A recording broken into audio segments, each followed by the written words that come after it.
Hello friends, this is Kevin aka K-Man1 coming at you with another episode of Sly 2 Band of Thieves. In the last episode, we scoped out a little bit of Jean Bison's other log facility operation thingy.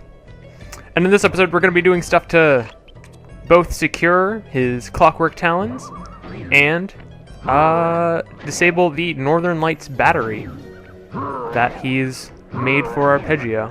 But anyways, first mission is the Murray. Has it that several off-duty guards meet in that cabin for an RC combat club. This is going to be great. I haven't been in any RC combat since that job we pulled in Istanbul. It was awesome. Alright. And you kind of have to wonder why they made this a Murray mission, because Bentley already has the RC chopper, so clearly he's skilled in remote control combat. But I figured they decided to make it a Murray mission because they could. And I could ignore the guards and just walk in because video game logic at its very, very, very finest. Those guards will never let you into the combat club without a disguise. That old moosehead should do the trick. Only there's no way for you to get up there. Hide out in this barrel while I send in Sly to steal the head. Alright, time for the most unrealistic compression of a hippo in the history of ever. Sly, if you can get the stuffed moosehead without being detected, Murray should be able to join the RC Combat Club without raising any suspicion. Alright. So, we now have a platforming mission. Who would have ever guessed? Sly Cooper, platforming, crazy stuff right there. And I don't actually remember what point I'm supposed to start this from. So, bear with me for a moment. I'm kind of struggling to find a spot to climb up, but I found one, because I'm the best. And I ruined everything. Guys, I don't know what's going on with me right now, but I'm apparently just not able to play this game. So, that's always very, very fun. So, if you do get caught at all during this, then you're going to be in trouble. And I'm pretty sure that also applies to fighting guards. So, like, if you decide to take down a guard, then you're going to be punished for it. Right. Are you going to fall asleep, sir? You sleepy or not?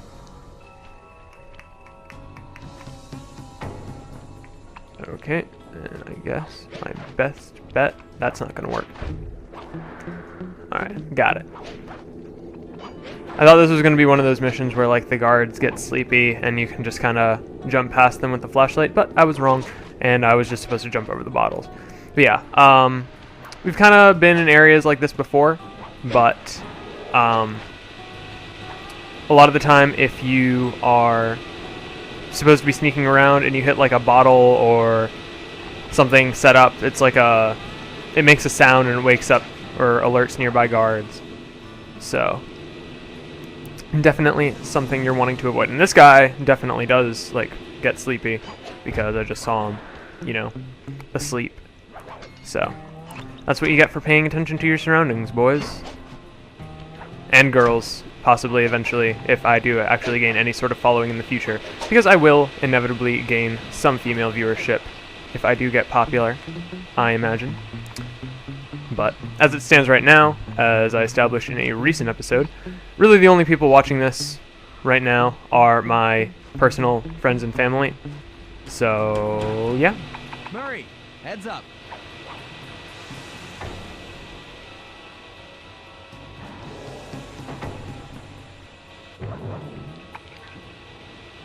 Hey fellas, any of you guys think you can beat the moose? Maybe put a bet on it. Oh, I'm in, eh? I ain't got a lot of money for this wager, but there's no way I'd lose to a new guy like you, huh? That RC combat drone takes some skill to control. Steer with the left analog stick and hold down the X button for gas. After you collect the fallen ammo, press the square button to fire its turret. Here's a pro tip. You can only aim the turret while you're stopped. Alright, the controls for this are kind of awkward, I'm not gonna lie. So I may have to do a couple retries, but anyways. And you can't actually damage yourself with your shots if you aren't careful. I'm pretty sure that's what just happened anyways. So, kind of want to be moving really fast and like turn and fire a shot when they're chasing you. And I'm not like super amazing good at this. In fact, I'm pretty terrible at it. So expect very little from me in regards to this mini game. But if you can get them like toppled over like that, then that is very, very useful to you, because when they're toppled, they can't fire back at you. And I don't actually, they don't have like a counter on screen for how much ammo you have. Oh my goodness. Oh my goodness, he's just comboing me to death. Holy crap. And I'm stuck and I can't get up. Okay. I need life alert right now, apparently.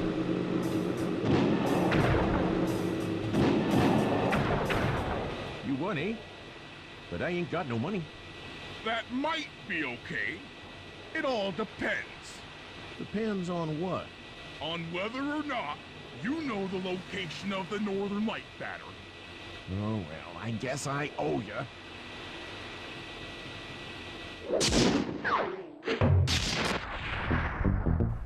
Alright. So, with the information that we don't actually have in hand, I'm pretty sure that'll open up another mission in this area. I might be mistaken on that one. Not completely sure. But either way, I am just going to head back to the safe house and cut ahead to the next mission destination with the next character. See you guys in just a moment. And we're back with Sly and a flashy takedown move. The wild bears in the area have been tagged with radio tracking devices. If you could snag enough of them, we should be able to set up a receiver array around Jean Bison's house. I'm always up for bugging someone's home. The first step is crawling into that bear cave and stealing the goods. I'm on it. Alright. So, now we gotta steal some stuff from a bear cave.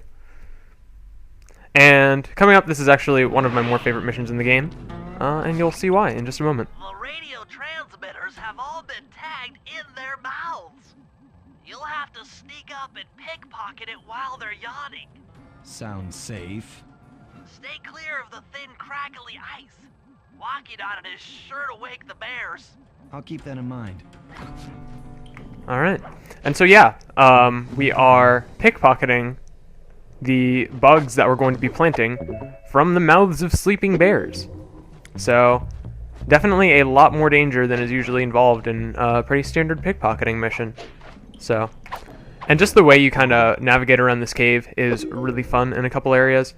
And it shows that the sort of ice climbing power, I feel like it was kind of underutilized, because missions like this use it in very intelligent ways to let you, you know, climb across bear caves and navigate in ways you never would have thought possible without it.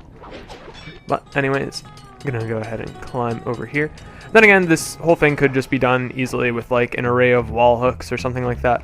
So you could argue that it still is an unnecessary power-up, but I enjoy it, and my opinion is the only one that matters. So, we are already... we've already got 4 out of these 6 thingies that we need. The radio transmitters. But that's not going to be the end of the mission once we've pickpocketed them. No, because what good is a bug if you don't plant it all the way around the entire area? Not to spoil the remainder of the mission or anything, but yeah, we're going to be running around and planting bugs. All very, very fun stuff. Also, the camera can kind of weird out on you when you're doing ice climbing segments like that.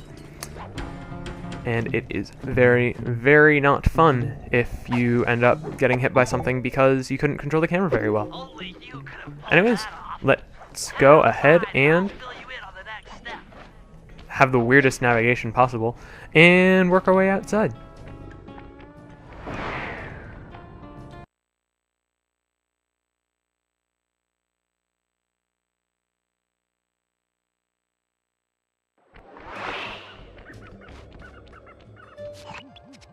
To form a receiver array, you'll have to place the radio transmitters in precise locations around Jean Bison's base of operations. Seems easy enough. Once you're in position, hit the circle button to place the transmitter. Alright. So, and I keep forgetting that I can't actually jump up that building, which is very, very distressing to me. Because I just really want to be able to jump up the sides of buildings. Is that such an unrealistic goal? And in hindsight, I probably could have just jumped straight to that pole instead of doing this whole roundabout truck jumping navigation nonsense thing. But don't question me, I'm an adult. So, you know how it is. So, I'm gonna go ahead and move on to the next location. And I don't think I'm gonna bother cutting this just because the missions for this segment aren't particularly long. So just for the sake of having more than like a 3-second video today, I'm gonna go ahead and keep in the mission, and I'm not in the right place in order to be able to climb up this. I can't English right now. What is going on? I've just lost the ability to even, it seems. But let's go ahead and climb up this ice thingy. And thank you, Sly, for jumping all the way to the other side of the thing. I'm gonna tell you all the tally for last month. The Blue Lumberjack team managed to clear cut 128 acres of forest. Not bad considering they had to kill all them badgers to do it, eh? But now, the Gold Lumberjack team, bless their hearts, those boys chopped down 211 acres. Y'all hear that? 211 acres of progress. Almost brings a tear to my eye when I think about how much wilderness y'all saved. Keep up the good work, fellas. Not long till we can start putting up those track homes. Yeah. Alright, so clearly they are just putting in work and clearing out the forest in this area, which of course bad for the environment. And this brings me to Jean Bison. I really like the whole concept of, you know, a guy who basically got lost in time travel. And so it's not that he's a villain, it's just that he has a different set of cultural values from a different time. And so, you know, that makes him the bad guy, quote unquote. But it's not like he's actively being malicious, it's just he's from a different time and he just hasn't been able to adapt to modern culture. So, very, very interesting character and something I appreciate greatly. But anyways, we are about to place the last transmitter.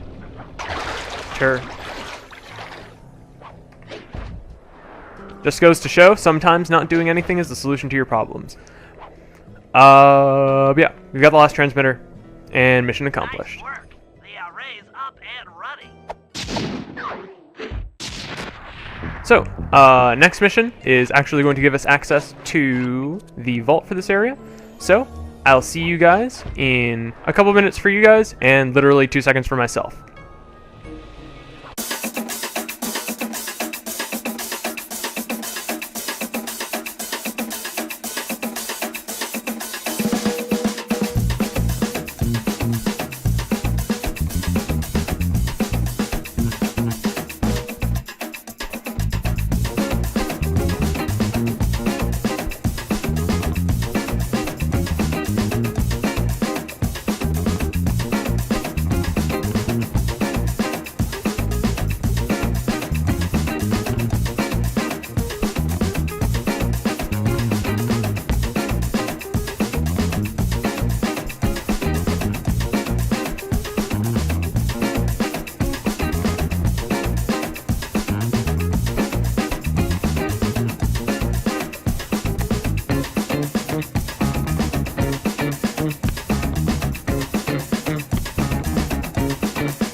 And we're back.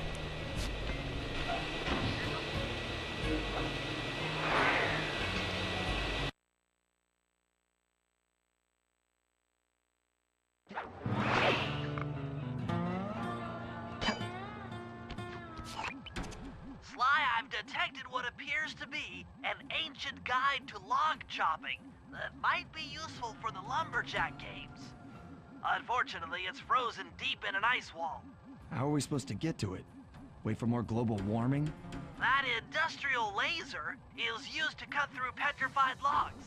If it could be bounced out that window, with your help, I should be able to harness its energy to melt the ice wall and free the book.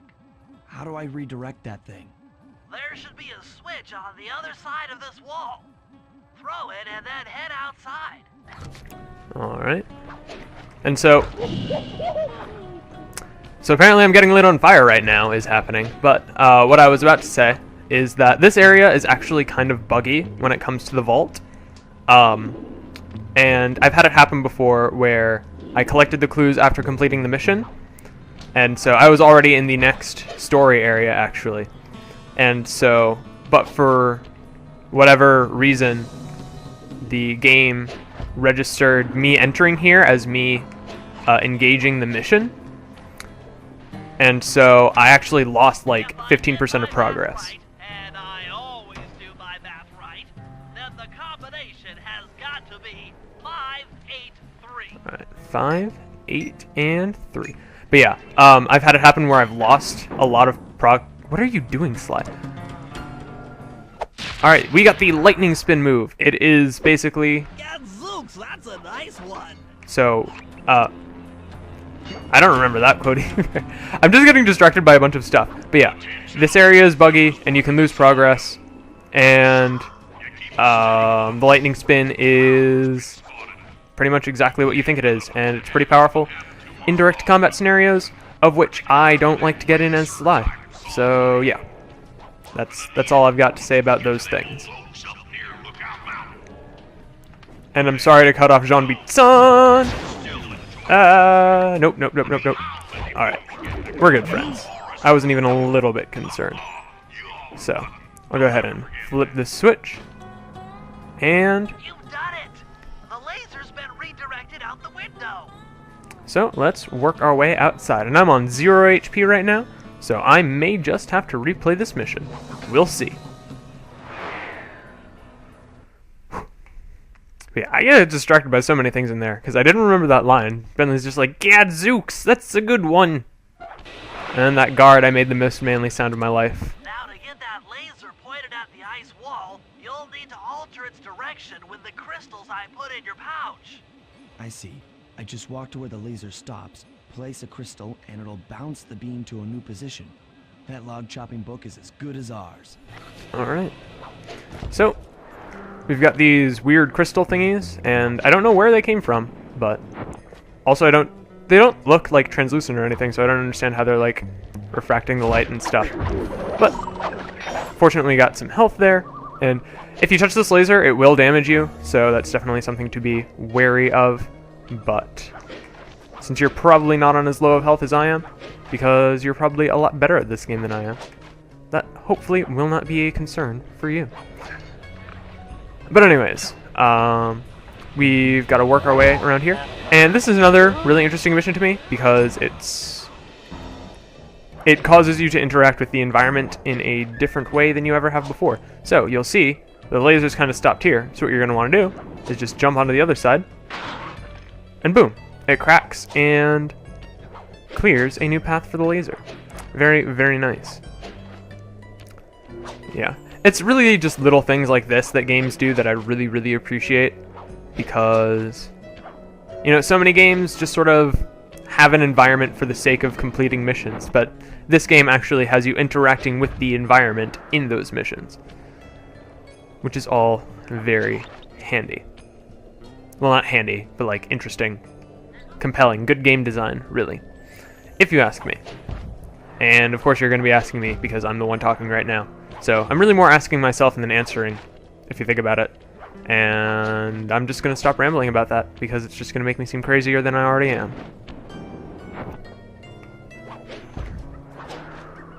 Alright. Also, I haven't mentioned it yet, but I really like that the guards in this area are ducks. I didn't mean to hit him into the laser, but that worked out really well for me. I really like that the guards in this area are ducks, because ducks are cool. When I was growing up, we had like this... It was like a CD of different songs where, like, they were all about different animals. And so one of them was just like, it was called Be Like a Duck. And it was just like, it made ducks be like the coolest thing in the world. Because it's just like, yeah, you just, if it's raining, you just let the water fall off your back. Just be chill, be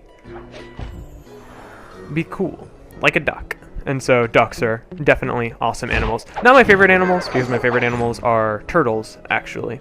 Because turtles are just very calm and collected. And they're slow moving, but they're very, like, they're wise. Or at least that's the way I think about them. So, yeah. But ducks, definitely up there. They'd probably be number one if I weren't allergic to them. But I'm allergic to, like, everything. So, I ended up not really being an animal person, in general. So, I don't know. It is what it is. And again, we're going to be doing the thing where we jump onto the other side and crack and laser redirection. But this time, there's a mammoth and a book in there. So, Stand clear, Sly. Something else is coming out of the deep freeze. I've never seen such a majestic creature. So full of life, so ready to live. So much for that. He's back in the deep freeze.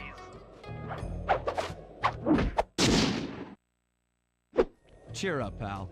We got the log chopping guide.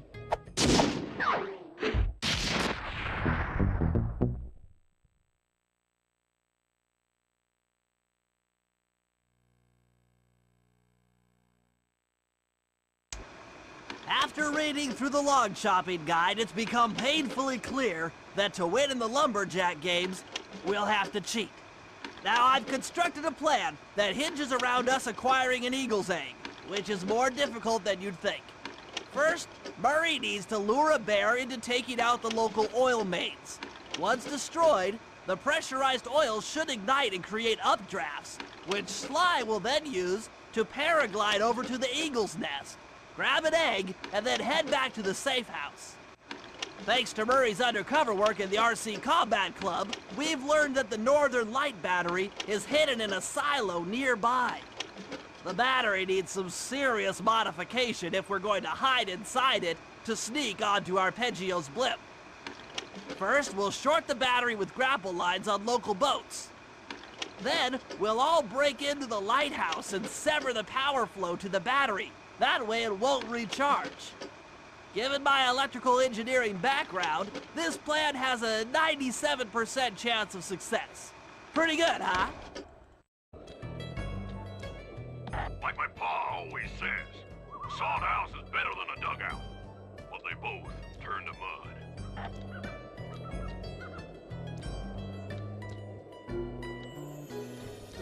Oh, lumberjack games, I'm gonna play me some lumberjack games, gonna split me some lumberjack wood, and that's always good.